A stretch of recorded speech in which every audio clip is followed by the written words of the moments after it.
This is the news on top of the hour. Live from our studio in Georgetown. Kaieteur Radio, 99.1 FM.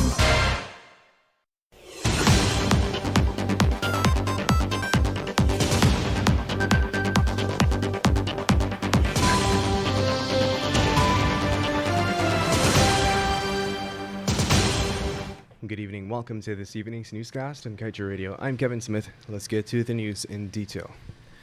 ExxonMobil-led consortium operating in the Stabroek block has already extracted some $1.3 billion in crude oil from the Liza-1 oil field being produced by the Liza Destiny oil vessel.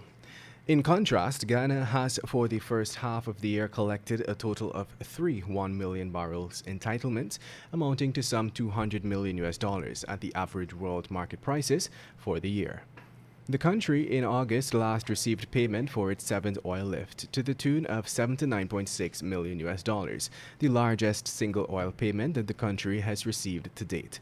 Meanwhile, ExxonMobil is also boasting that for the first half of the year, it spent some $93.8 million directly with Guyanese companies for services ranging from the provision of foodstuff to engineering. In other news, the government of Guyana has been steadfastly propagating the idea of a gas-to-energy project that is supposed to reduce not only the nation's fuel import bill, but significantly reduce the country's greenhouse gas emissions as a transition fuel towards the goal of 100% renewable at some point in the future. What has, however, been lost in the public debate over the pros, cons, and feasibility of setting up a natural gas electricity plant is the fact that it was never intended to be a natural gas plant alone, but in fact a dual-powered plant using both natural and heavy fuel oil. This much is documented in a cabinet paper back in 2018, where the executive was asked to finalize a landing site for the gas pipeline that is expected to pipe the associated gas to shore. The use of a dual power plant has also been the basis of the 2017 Energy Narrative Inter-American Development Bank financed study, which is large part also served as the basis for the gas-to-shore project being peddled by both the incumbent and recently ousted administrations.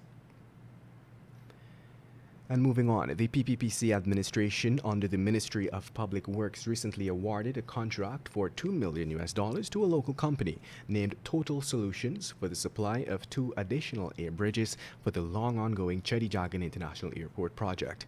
Information coming to light, however, indicates that the ministry paid some $350,000 more for 2 air bridges than the previous administration had paid for the same facility. Former Minister of the then Ministry of Public Infrastructure, David Patterson, in light of the disclosed figures for the new air bridges for the rehabilitated CJIA, recently made public the decision by his APNU-AFC to purchase 2 air bridges at the same specifications for $350,000 less than what the current administration is expending. Additionally, members of the previous APNU-AFC government are also questioning the credentials of the company. And moving on, an Ecuadorian court has ordered an end to the flaring practice in that country, affecting some 447 flares in the country located in the Amazon basin.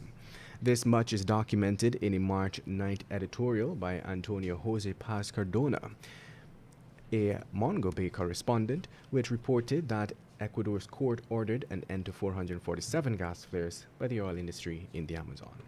This order was geared chiefly towards the Orellana, Sucumbíos vicinities respectively. These vicinities were predominantly affected by most of the flares in terms of health and environmentally oriented impacts. Cardona denoted that Pablo Fajardo, a lawyer, represented 9 girls who had petitioned for the elimination of flaring by the oil industry to burn off natural gas for the aforementioned vicinities. And moving on, a 34-year-old female resident of Lamaha Park, Georgetown, awoke yesterday to guns pointed at her by 4 bandits. The 4 gunmen reportedly invaded the woman's home around 3 hours. The woman had reportedly secured her home and went to bed on Sunday evening, leaving her bedroom door opened.